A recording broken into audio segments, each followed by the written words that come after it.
เหมียวเหมียวว้ายทำอะไรกันนี่ทำอะไรกันนี่ทำอะไรกันนี่โอ้เหมียวเล่นนอนเล่นตรงนี้เนาะลุกนอนเล่นบนชิงช้า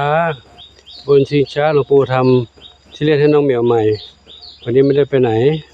อยู่วัดทำที่เล่นให้น้องเหมียวใหม่มีใครบ้างเอ้ามีใครบ้างส้มขาวใหญ่สีหน้าส้มนี่ใครเอ่ยชื่ออะไรลูกน้องมีสุขมีสุขอันนี้ข้างล่างนี่มีใครนี่ขวัญจิตหนึ่งเดียวนี่ใครเจดีสุพรรณษามาเล่นตัวนี้กันนะครับเล่นตัวนี้กันเอาสบายใจเลยแล้วเนาะว้ามีที่นอนใหม่มีที่เล่นใหม่ มีที่เล่นใหม่ทุกครั้งจะนอนตรงนู้นตรงนี้วันนี้รวมกลุ่มให้เขามานั่งเล่นตรงนี้กันทำที่ให้ใหม่ใครข้างล่างนี่ใครเพชรดำน้อยเพชรดำน้อยก็มาด้วย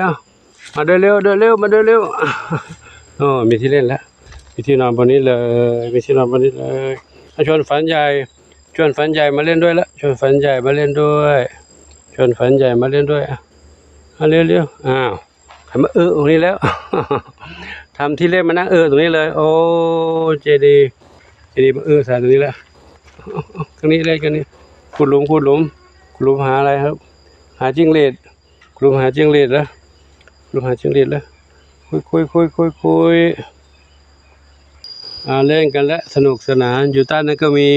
อยู่ใต้นั้นก็มีขึ้นบนนี้ก็มีแม่สีหน้าส้มน้องสีหน้าส้มสบายใจเลยมีของเล่นใหม่ของเล่นสมัยสบายใจเลยเล่นจุกดิกคนเดียวจุกดิกคนเดียวแล้วลูกมีความสุขแล้วน้องๆเหมียวมีความสุขแล้วได้สนามเด็กเล่นใหม่น้องกันแล้วมีสุขอยู่นี่มีสุขอยู่นี่หนึ่งเดียวอยู่นู่นสุพรรณษาชวนฝันใหญ่เล่นด้วยเล่นกับน้องนะน้องเล็กสีหน้าส้มสีหน้าส้มเล่นอยู่นี่เนาะครับก็ได้สถานที่ใหม่วันนี้แดดไม่ร้อนเนื่องจากตรงนี้อยู่ใต้ร่มไม้สักหน้าฝนออกใบเขียวร่มรื่นเย็นสบายร่มรื่นเย็นสบายตรงนี้ก็มีตรงนี้ที่สถานที่เก่าเหมียวไม่เล่นละเหมียวไปเล่นที่ใหม่ละเล่นสถานที่ใหม่เนาะเป็นสถานที่ใหม่การทองเล็กเล่นกับเพชรดำน้อยทองเล็กเป็นกับเพชรดำน้อยน้องเล็กผลไม้ทั้ง5อยากออกไปเล่นเขาไหมลูกอยากออกไปเล่นกับเขาไหมอยากออกไปเหรอ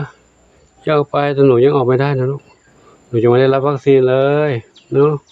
หนูยังไม่ได้รับวัคซีนเลยเดี๋ยวรอก่อนนะเนาะรอผู้ใจบุญสมทบปัจจัยมาก่อนน้องๆตอนนี้ยังไม่ได้ทำวัคซีนเลยได้วัคซีนแล้วปู่จะให้หนูออกวิ่งเล่นกับเพื่อนๆข้างนอกเนาะเพื่อนน้องสบายใจนะลูกเด้อผลไม้ทั้ง5น้อยหนาพุทรามังคุดละมุดลำไยเล่นอยู่ในนี้ก่อนลูกเด้อถ้าเล่นไปเล่นกับเพื่อนเหรอลูกเพื่อนเล่นตรงนู้นเพื่อนเล่นอยู่ตรงนู้นหลวงปู่ทำไม้ต่อไม้ดอเสาขึ้นมาทำเปรให้เขานอนสบายเลยนอนเปรสบายเลยครับวันนี้ก็ถ่ายภาพบรรยากาศเด็กๆได้กันให้กับทุกท่านได้รับชมกันไว้เพียงเท่านี้ก็ขอโมทนาสาธุขออวยพรทุกท่านพบความสุขความเจริญมีความสุขกายสุขใจปรารถนาสิ่งใดขอได้ทั้งความมุ่งมั่นปรารถนาทั่วกันทุกคนทุกท่านเถิดสาธุอายุวโนสุขังพระลัง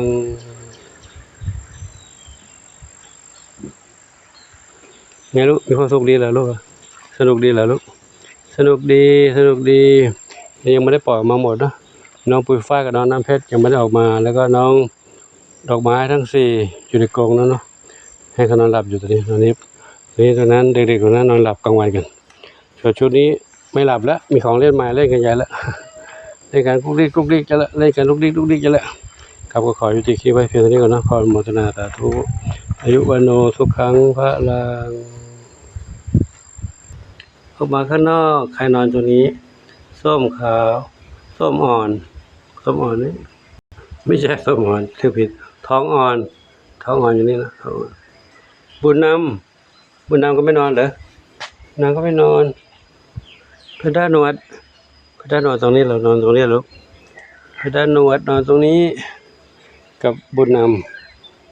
ำกับแพนด้าหนวดตรงนี้เย็นเนาะร่มเย็นซับทวีส้มอ่อนนอนตรงนี้เนาะใครนี่สีหน้าส้มสีหน้าส้มไม่นอนเหรอไม่นอนกลางวันเหรอเขานอนกันใครนอนบนหลังคาแพนด้าเทาขาวใหญ่กับใคร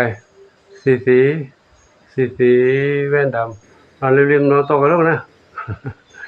พลิกมาโต๊ะตุ๊บเลยแหละเดินเข้าไปข้างในหน่อยเดี๋ยวจะตกลงมาแล้วเข้าไปข้างในหน่อยก็ไปต้องมาริมแล้วเดี๋ยวตกนะเพราะกระเบื้องเล็บเองเกาะไม่อยู่นะเหมียวเล็บเกาะกระเบื้องไม่ได้นะกำลังลื่นตกตุ๊บลงมาเนาะลงไปข้างในหน่อยเด้อ